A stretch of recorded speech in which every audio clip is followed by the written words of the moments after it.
A very good evening to all of you. सभी का warm welcome है YET your English tutor पे। आज द हिंदू की जगह एक स्पेशल एक्सरसाइज करेंगे। स्पीकिंग ट्री से एक आर्टिकल को पढ़ने वाले हैं।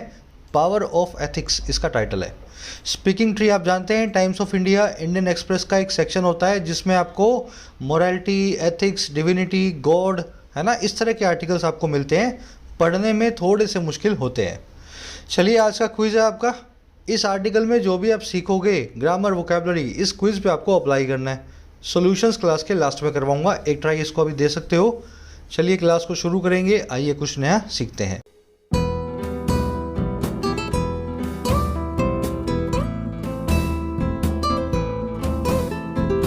ऑलराइट, कह रहा है पावर ऑफ एथिक्स। देखिए एथिक्स का मतलब है आपके उसूल, पावर का मतलब है आपकी ताकत। कह रहा है आपके उसूलों की ताकत। ज़िंदगी में अगर 4 उसूल बनाए हैं और उन पर टिके रहते हो, आप बहुत ही पावरफुल पर्सन हो इस दुनिया में। आई बात समझ में? एथिक्स वर्ड की तरफ नज़र डालेंगे। जब ये उसूल बनता है तब ये प्लूरल होता है। Morals and principles, ethics plural. एक एथिक्स का मीनिंग होता है एक system of morals and principles, system, है ना, तब ये उस केस में सिंगुलर होता है। आपके सारी नैतिकता का सिस्टम भी एथिक्स है और तब ये सिंगुलर जो है वर्ब लेगा। और एथिक्स एक ब्रांच भी है फिलॉसफी की जिसमें आप पढ़ाई कर सकते हो। जैसे मैथमेटिक्स है, फिजिक्स है, इलेक्ट्रॉनिक्स है, पॉलिटिक्स है, इकोनॉमिक्स है, वैसे ही एथिक्स जब ये सब्जेक्ट बन जाता है पढ़ाई करने वाला तब ये भी सिंगुलर होता है उस केस में। तो एथिक्स वर्ड के 3 मीनिंग है, उसूल, सिस्टम ऑफ उसूल्स, और तीसरा आपकी एक ब्रांच। तो उसी केस में जिस हिसाब से आपको जो केस दिया हो वैसे ही वर्ब को आपको चूज़ करना है। आगे बढ़ेंगे टाइटल पैराग्राफ की तरफ, देखें क्या कहना चाह रहा है। कह रहा है your ethical character empowers you to behave as a king of your inner world. कह रहा है आपका जो मॉरल कैरेक्टर है ना, आपका एथिकल कैरेक्टर है, आपका नैतिक चरित्र है, वो आपको एम्पावर करता है, ताकत देता है, और क्या, बिहेव करने की, बर्ताव करने की, और किस तरीके से, राजा की तरह, किंग की तरह, आपके इनर वर्ल्ड के, आपके अंदरूनी दुनिया के। तो आपके अंदर का जो चरित्र है, मॉरल कैरेक्टर अगर अच्छा है तो आप बहुत ही पावरफुल पर्सन हो, अपनी दुनिया के, अपने अंदरूनी दुनिया के आप राजा हो। समझ में आ गई सेंटेंस? कैरेक्टर आपका सब्जेक्ट है, एथिकल यहाँ पे एडजेक्टिव है, मॉरल या नैतिक की बात कर रहा है, एम्पावर आपकी वर्ब है। एम्पावर का मतलब है किसी को पावर देना, किसी को सशक्त बनाना। अब इस एम्पावर वर्ड से एक वन वर्ड बनता है बहुत अच्छा। किसी को वोटिंग की राइट्स या वोटिंग की पावर देना, इसके लिए इंग्लिश में कौन सा वर्ड यूज़ करते हैं? किसी इंसान को वोटिंग का राइट देना, मान लो 18 का कोई बच्चा हो गया, उसका आपने वोटर कार्ड बनवा दिया, तो इस काम में आपने उसको वोटिंग का राइट दिया। और वोटिंग का राइट देने के लिए एक वन वर्ड इंग्लिश में बड़ा ही खूबसूरत यूज़ होता है। सब लोग इसको ट्राई करेंगे, देखें कितने लोगों को आता है, मैं आपको भी थोड़ी देर में बताऊँगा। चलो अब एक काम करेंगे, इस आर्टिकल की सारी वोकैब पर नज़र डालते हैं ताकि अपने इसको स्मूथली पढ़ सकें। एप्लीकेशन को ज़रूर डाउनलोड कर लेना अगर अभी तक आपने नहीं किया तो। एग्ज़ाम्स की तैयारी का बेस्ट रिसोर्स है मेरी गाइडेंस के अंदर एप्लीकेशन पे। कमेंट सेक्शन में ऐप का लिंक रखा हुआ है। ऐप पे राइटिंग का, बैंकिंग का और एसएससी का, तीनों का कोर्स आपको मिल जाता है अफोर्डेबल प्राइसेस में। एसएससी और बैंक में सारा सिलेबस विद प्रैक्टिस सेट्स हम कवर करते हैं। और राइटिंग स्किल्स के कोर्स में 70 से 80 घंटे में बिल्कुल बेसिक से आप लिखना इंग्लिश में सीख सकते हैं। सभी एग्जाम्स का डिस्क्रिप्टिव इसमें कवर हो जाता है। ऐप से सवाल रिलेटेड कोई भी सवाल हो, कोई क्वेरी हो तो ये नंबर्स हैं, इस नंबर पे आप व्हाट्सएप करें। आज ये ऐप को डाउनलोड करें और कोर्सेज का फ़ायदा लें। ऑलराइट, आज के वर्ड्स है टेम्पटेशन, अम्पटीन और इम्पर्मनेंस। देखिए टेम्पटेशन का मतलब है अट्रैक्शन, एल्यूरमेंट, इंटाइसमेंट, किसी चीज़ के लिए आपका आकर्षण। समझ गए ना? जैसे किसी को टेम्पटेशन होती है मीठा खाने की, किसी को टेम्पटेशन होती है घूमने फिरने की, किसी को टेम्पटेशन होती है बातूनी होने की, बातचीत करने की। तो ये सब आपकी ज़िंदगी के आकर्षण है जो आपको मजबूर करते हैं। The fair was full of temptation for little kids. जो मेला था, फेयर था, वो भरा हुआ था आकर्षणों से, टेम्पटेशन से छोटे बच्चों के लिए। कहीं पे खिलौनों की दुकान थी, कहीं पे झूलों की दुकान थी, है ना, टेम्पटेशंस थी फॉर लिटल किड्स। तो पहला वर्ड है हमारा। सेकेंड वर्ड है अम्पटीन। अम्पटीन का मतलब होता है काउंटलेस। ये वर्ड किससे बना है? 13, 14, 15, 16, 17, 18, 19, अम्पटीन। मतलब गिनो मत, अब आगे गिनने की ज़रूरत नहीं है आपको। ये काउंटलेस है, ऐसी चीज़ जिसको आप गिन ना पाओ। I have seen this film umpteen number of times. इस मूवी को मैं काउंटलेस टाइम्स देख चुका हूँ, मुझे बहुत पसंद है। मैं आपको बता भी नहीं सकता हूँ मैंने कितनी बार ये मूवी देखी है। समझ में आ गया? इसको ये बहुत ज़्यादा भी नहीं, बहुत बड़ी मात्रा के लिए भी अम्टीन नहीं लिखते हैं, लेकिन ऐसी मात्रा जो गिनने लायक ना हो, बहुत ज़्यादा जो है आपकी गिनती से बाहर हो जाए, उसको बोलते हैं अम्टीन। इसको इनन्यूमरेबल भी बोलते हैं, काउंटलेस भी बोलते हैं, जिसको काउंट ना किया जा सके। लास्ट वर्ड है इम्पर्मानेंस। इम्पर्मानेंस का मतलब है the quality of not being permanent. Hindi में बोलते हैं नश्वरता। हर चीज़ का एक डिस्ट्रक्टिव फॉर्म होता है, हर चीज़ को एक दिन डिस्ट्रक्ट होना है, ख़त्म होना है, नाश होना है, और यही उसकी इम्पर्मानेंस है। हम में से कोई भी चीज़ परमानेंट नहीं है, ना कोई इंसान, ना कोई आर्टिकल, है ना, इम्पर्मानेंस। बुद्धा फाइंड आउट या found out impermanence of life at an early stage. Buddha ने पा लिया, सिद्धार्थ ने ढूंढ लिया इम्पर्मानेंस को, नश्वरता को, ज़िंदगी की, लाइफ की, एक बहुत ही अर्ली स्टेज पे, एक बहुत ही जल्दी जो है शुरुआती दौर में।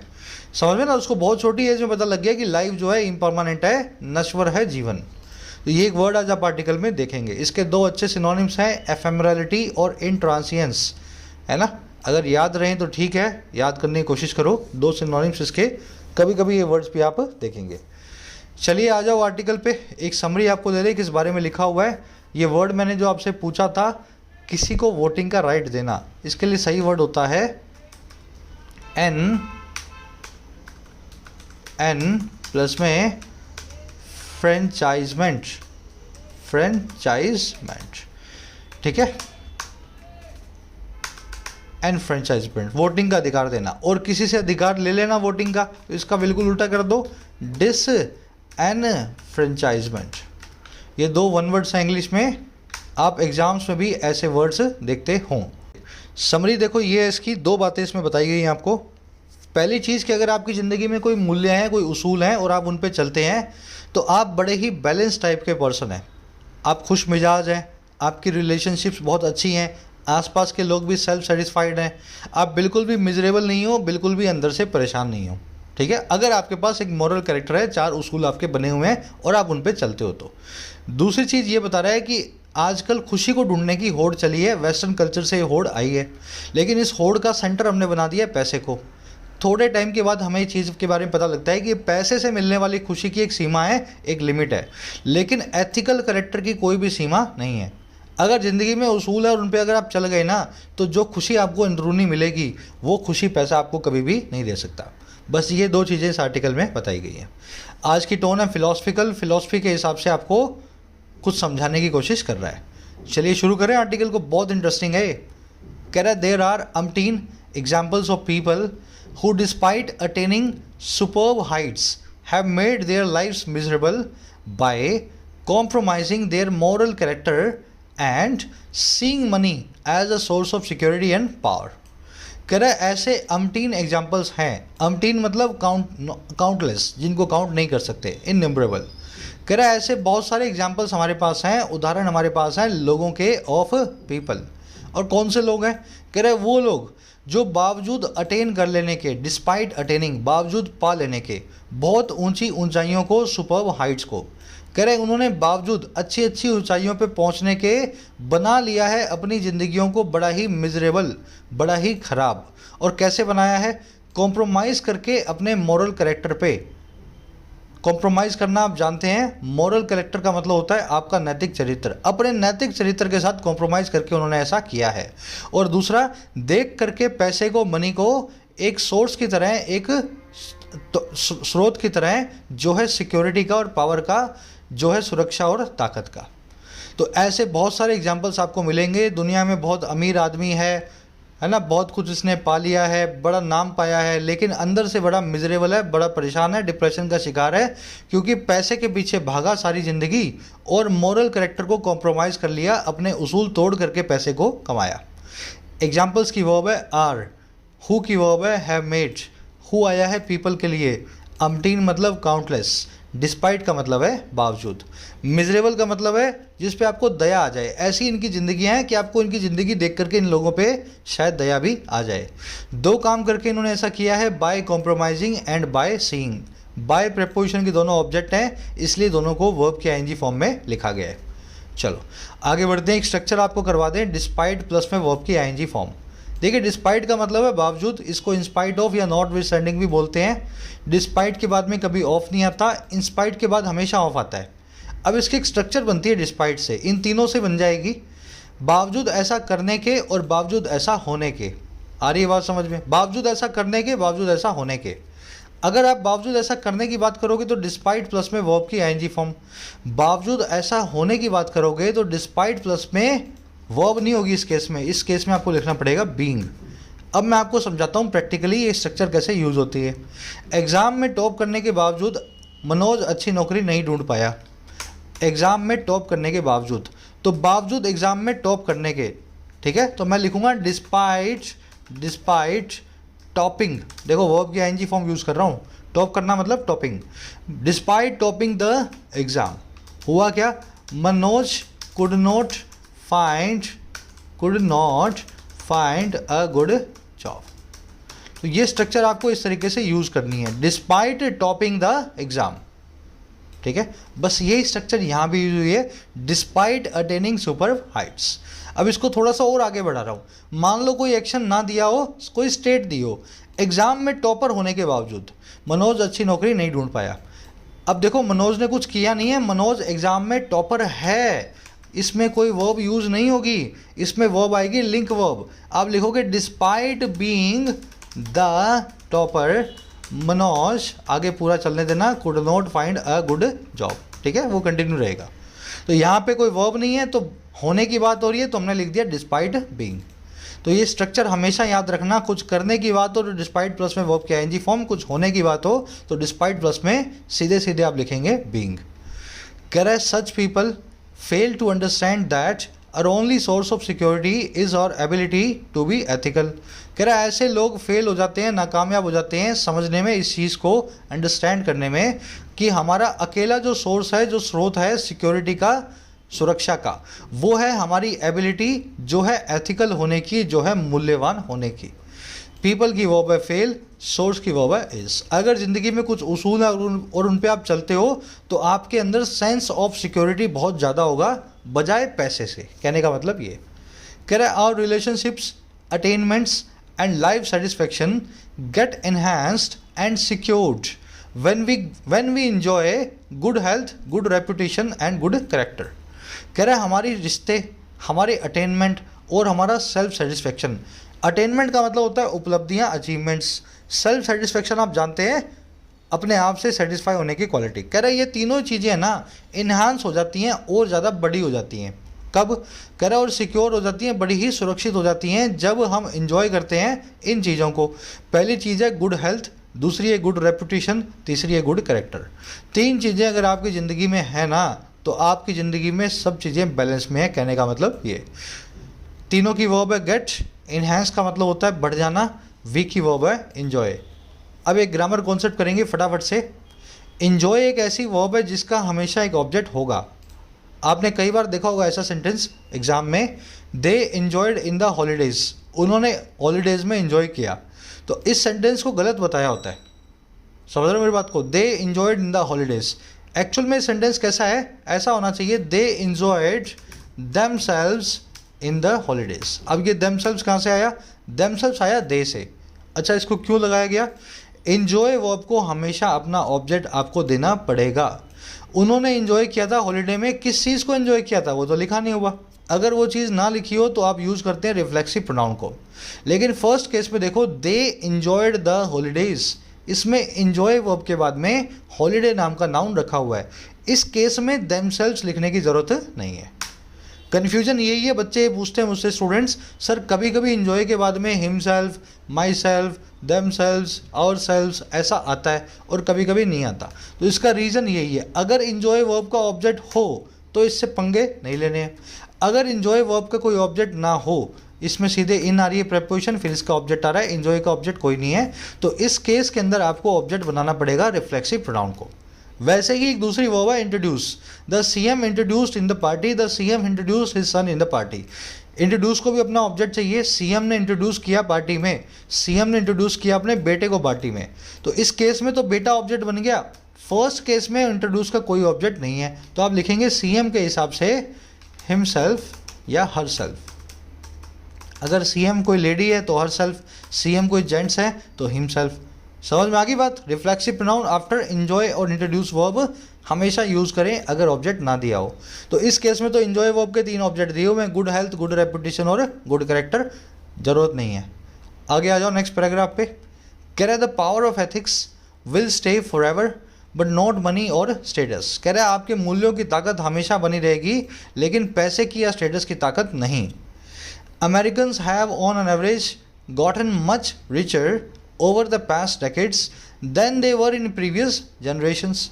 अब इसका एग्जाम्पल दे रहा है, कह रहा है अमेरिकन जो हैं औसत तौर पे ज़्यादा रिच हो गए हैं, ज़्यादा अमीर हो चुके हैं पिछले डेकेड के दौरान, पिछले दशकों के दौरान, और बजाय किसके, जब वो हुआ करते थे उनकी प्रीवियस जनरेशन में, अपनी प्रीवियस पीढ़ियों में। तो अपनी पुरानी पीढ़ियों से काफ़ी ज़्यादा अमीर जो है अमेरिकन एवरेज तौर पे हो चुके हैं। अमेरिकन की वर्ब है हैव गॉटन, दे की वर्ब है वर। रिचर एक कंपैरेटिव डिग्री है एडजेक्टिव की, याद रखें कंपैरेटिव डिग्री अपने पहले अगर कोई एडवर्ब लेगी तो वो होगी मच या फिर फार। कंपैरेटिव डिग्री से पहले वेरी, मोर, सो ऐसी एडवर्ब्स यूज़ नहीं करनी है। जैसे the USA is more richer than any other country, America ज़्यादा अमीर है दुनिया की किसी और कंट्री से। यहाँ पे आपने क्या लिख दिया, मोर, लगी कौन सी डिग्री हुई है, कंपैरेटिव। रिच, रिचर, रिचेस्ट, तो ये मोर लिखा या वेरी लिखा या सो लिखा, ये सब गलत है। आपको लिखना चाहिए अगर कोई एडवर्ब लगानी है तो मच रिचर, या फिर लिख सकते हो आप फार रिचर, ठीक है ना। वैसे ही sun is very brighter than anything humans have experienced. Sun बड़ा ही चमकीला है, ब्राइटर है किसी भी चीज़ से दूसरी जिसको ह्यूमन ने एक्सपीरियंस किया है। तो क्या करेंगे सर, ब्राइटर से पहले वेरी को निकाल देंगे, इसकी जगह लिखेंगे मच ब्राइटर, या फिर लिख सकते हैं फार ब्राइटर, वो भी चलेगा। तो ये सिंपल सा कॉन्सेप्ट है कंपैरेटिव डिग्री से पहले सही एडवर्ब को चूज करने का, याद रखना आज के क्विज में यूज करेंगे। यहाँ भी क्या लिखा हुआ है, मच रिचर। करे the inconvenient truth however is that there has been no rise in the average level of happiness. कह रहे जो इनकन्वीनियंट सच है, इनकन्वीनियंट मतलब जो आपको अच्छा ना लगे, जो कन्वीनियंस ना दे। कह रहे सच्चाई तो ये है, कड़वी सच्चाई, हाउएवर वो ये है कि कोई भी राइज नहीं हुआ है, कोई भी उछाल नहीं आया, इंक्रीज नहीं हुआ है एवरेज लेवल ऑफ हैप्पीनेस के अंदर। पैसा आया है लेकिन खुशी कम आई है अमेरिकन की जिंदगियों में। कह रहा new research by one Harvard scholar implies that happiness can be found by spending money on others। कह रहा एक नई रिसर्च जो है एक हार्वर्ड के विद्वान के द्वारा, स्कॉलर के द्वारा, ये रिसर्च इम्प्लाई करती है, इम्प्लाई करने का मतलब होता है इशारा करना। तो ये रिसर्च जो है इशारा करती है दैट वो ये कि जो खुशी है ना उसको पाया जा सकता है, कैन बी फाउंड, और कैसे, स्पेंड करके मनी को दूसरों के ऊपर जो है, अदर्स के ऊपर। तो नई रिसर्च तो हमें ये भी बताती है कि अगर आप दूसरों पे मनी खर्च कर रहे हो ना तो शायद आपको उससे ज़्यादा खुशी भी मिल जाए। नई रिसर्च की वर्ब है इम्प्लाइज, हैप्पीनेस की वर्ब है कैन बी फाउंड। रिसर्च एक अनकाउंटेबल नाउन है। Research, equipment, bread, paper, advice, याद है ना, न्यूज़, इंफॉर्मेशन, सारे नाउन्स जिनको काउंट नहीं कर सकते हो, इनकी वर्ब हमेशा सिंगुलर होगी। रिसर्च की वर्ब सिंगुलर है, इम्प्लाइज। अब आ जाओ सेकंड लास्ट पैराग्राफ पे, आई थिंक लास्ट ही है। कह रहा है your ethical character empowers you to behave as a king of your inner world and not be dependent on the external world for power और security और life satisfaction. कह रहा है आपका जो मूल्यवान जीवन है, जो नैतिक चरित्र है, वो एम्पावर करता है आपको अपनी अंदरूनी दुनिया का राजा होने की। आपको दुनिया से कोई फ़र्क ही नहीं पड़ेगा अगर आपके पास कुछ उसूल बने हुए हैं, और ना होने की डिपेंडेंट एक्सटर्नल वर्ल्ड पे, बाहरी दुनिया पे, और किसके लिए, ताकत के लिए, सुरक्षा के लिए, और अपने अंदरूनी सेटिस्फेक्शन के लिए। तो ऐसा करता है आपका मॉरल कैरेक्टर आपके साथ। मॉरल कैरेक्टर आपका सब्जेक्ट है, इसकी 2 वर्ब्स हैं, पहली है एम्पावर्स, दूसरी है be. Moral characters empowers and be. Dependent on, reliant on, hinged on, तीनों का मतलब आप जानते हैं, किसी में निर्भर होना। तीनों के बाद में ऑन लगेगा, कभी भी एट मत लगा के आना, डिपेंडेंट एट, ऐसा कभी भी नहीं होता। Correct developing a sense of impermanence, ethics makes you more human, spiritual and courageous and liberates you from the worldly temptations. Correct develop करते हुए, विकसित करते हुए एक सेंस ऑफ परमानेंस को, नश्वरता की एक भावना को, आपको इस चीज़ को एहसास करवाते हुए कि आप नश्वर हैं, ज़िंदगी में हमेशा आप जो है बने रहने वाले नहीं हैं। कह रहे इसको डेवलप करते हुए हुआ क्या, कह रहे इसको डेवलप करते हुए जो एथिक्स है ना, अब देखो एथिक्स का मतलब है यहाँ पे एक सब्जेक्ट की बात हो रही है। एक एरिया ऑफ स्टडी की बात हो रही है एथिक्स की। कह रहा है एथिक्स की जो स्टडी है, कह रहा है ये स्टडी मेक करती है आपको और ज़्यादा मानवीय, आपको ह्यूमन बनाती है, मानवीय बनाती है, और आपको स्पिरिचुअल बनाती है, साथ में करेजियस बनाती है, ताकतवर बनाती है। और ये स्टडी आपको लिबरेट करती है दुनिया के आकर्षणों से, वर्ल्डली टेम्पटेशंस से। आ गई बात समझ में? तो अगर आप फिलॉसफी पढ़ते हो, एथिक्स को पढ़ने लगते हो, तो इसको पढ़ने से ये चीज़ें आपके साथ हो सकती हैं। एथिक्स की वर्ब है मेक्स, दूसरी वर्ब है लिबरेट्स। डेवलपिंग यहाँ पे प्रेजेंट पार्टिसिपल साइमल्टेनियस सेक्शन है। जब एथिक्स ये काम करते हैं तभी आप में नश्वरता की भावना को भी पैदा करते हैं, डेवलप करते हैं सेंस को। इम्पर्मानेंस का मतलब है इफेमरलिटी, नाशवान होने की, एट्रीब्यूट यानी कि भावना। करेजियस का मतलब होता है ताकतवर, या करेजियस का मतलब होता है जिसमें करेज हो, जो मतलब समझ गए ना, बहादुर। ब्रेव, वैलियंट और गैलेंट तीनों ही बहादुर के सिनोनिम है। एक और अच्छा सिनोनिम है बहादुर का नेगेटिव फॉर्म में ऑडेशियस, ठीक है। इसका मतलब होता है दुस्साहसी। बहादुर तो सही लेकिन नेगेटिव फॉर्म में है ना, जो गलती उल्टे सीधे काम करे, डर ना लगे, ऑडेशियस। चलो आगे बढ़ते हैं। टेम्पटेशन मतलब आप जान गए, अल्यूरमेंट, इंटाइसमेंट, अट्रैक्शंस। कह रहे we instinctively know that it is good to be ethical, but by seeing money as a real source of security we get motivated to gather money at the cost of ethics। कह रहे हमें instinctively पता है, instinctively मतलब naturally, तो कह रहे हमें हमारे नेचर से पता है इस चीज़ के बारे में कि ये बड़ी अच्छी बात है कि आप एथिकल हैं, आपके कोई मॉरल्स हैं, ये बड़ी अच्छी बात है। कह रहे लेकिन पैसे को देख करके, बाय सीइंग मनी, और कैसे देख के, सिक्योरिटी का एक रियल सोर्स, तो हम बड़े ही मोटिवेटेड हो जाते हैं। और किस चीज़ के लिए? गैदर करने के लिए मनी को। और किस कॉस्ट पे? कॉस्ट पे, मूल्य पे, एथिक्स के इस जो है मतलब इस कीमत के ऊपर, एथिक्स की कीमत के ऊपर। तो हमें अंदर से तो पता है कि अच्छी चीज़ें ज़िंदगी में होनी चाहिए, है ना, कुछ हमारे एक मॉरल कैरेक्टर होना चाहिए, लेकिन पैसे को देख देख करके हम जो है टेम्प्टेड हो जाते हैं और एथिक्स की कीमत के ऊपर हम जो है मनी को ग्रैब करना शुरू कर देते हैं। वी की वर्ब है नो, इट की वर्ब है इस, वी की वर्ब है गेट। इंस्टिंक्टिवली मतलब नेचुरली, रिस्पॉन्सिबली, हमारी इंस्टिंक्ट अंदर से हमें ऐसा बताती हैं। पैसा कमाना बुरी चीज़ नहीं है, हमेशा याद रखें, पैसा कमाना अच्छी बात है, लेकिन अपने मॉरल करेक्टर से कॉम्प्रोमाइज़ करके पैसा कमाना बुरी बात है। झूठ बोल के कमा रहे हो, किसी को दगा दे के पैसा कमा रहे हो, वो पैसा कमाना बुरा होता है। पैसा कमाना बुरी बात नहीं है ना, इस चीज़ को हमेशा याद रखें। कह scholars of ethics suggest we should only act in ways that we would want everyone else in the same situation to act। Scholars जो हैं, विद्वान जो हैं, वो ये सजेस्ट करते हैं, उनका ये इशारा है कि हमें वैसा ही एक्ट करना चाहिए, उन्हीं तरीकों में, वेज में, जैसा हम चाहेंगे अदर एवरीवन से, हर एक आदमी से, दूसरे से, उस सेम सिचुएशन में कि वो भी एक्ट करे। बस यही ज़िंदगी का सारा जो है सार है, वही करो जो दूसरों से आप चाहते हो। स्कॉलर्स की वर्ब है सजेस्ट, वी की वर्ब है शुड ओनली एक्ट, वी की वर्ब है वुड वांट। चलिए सिंपल सा प्यारा सा आर्टिकल है, यहीं पे रैप अप करेंगे। मुझे बहुत अच्छे लगते हैं ऐसे आर्टिकल्स, है ना, आपके माइंड को क्लैरिटी देंगे, थॉट्स को, कैसे आपको सोचना और ज़िंदगी में कैसे आगे बढ़ना है। अब क्विज पे आ जाओ, 5 क्वेश्चन है फटाफट से। फर्स्ट में आपसे पूछा है डिस्पाइट के बाद में वर्ब कैसी यूज़ होगी, तो ऑलरेडी स्ट्रक्चर को आप कर चुके हो। सेकेंड में आपसे पूछा है कंपैरेटिव डिग्री के आगे कौन सी एडवर्ब यूज होगी, सो, वेरी, मोर, मच, तो चारों में से सही एडवर्ब को आपको चूज कर लेना है। कमेंट सेक्शन में आंसर्स रखे हुए हैं, फर्स्ट कमेंट से हिंट्स के साथ में, वहाँ पे जाके चेक कर लो, सही आंसर को मैच कर लेना अपने आंसर से। थर्ड क्वेश्चन में आपको, चौथे क्वेश्चन में 2 मिलेंगी एरर्स। एथिक्स, एक तो इस वर्ड के साथ, यहाँ पे एथिक्स बना हुआ है, एक स्टडी का सब्जेक्ट है ना, तो देख लेना इसकी वर्ब कैसी होनी चाहिए। और दूसरी एरर आपको मिलेगी इंजॉय नाम की वर्ब के साथ, तो इसकी खासियत मैंने आपको बताई थी, इंजॉय और इंट्रोड्यूस वर्ब्स कैसे काम करती हैं, तो इसकी दूसरी एरर आपको यहाँ ढूंढनी है।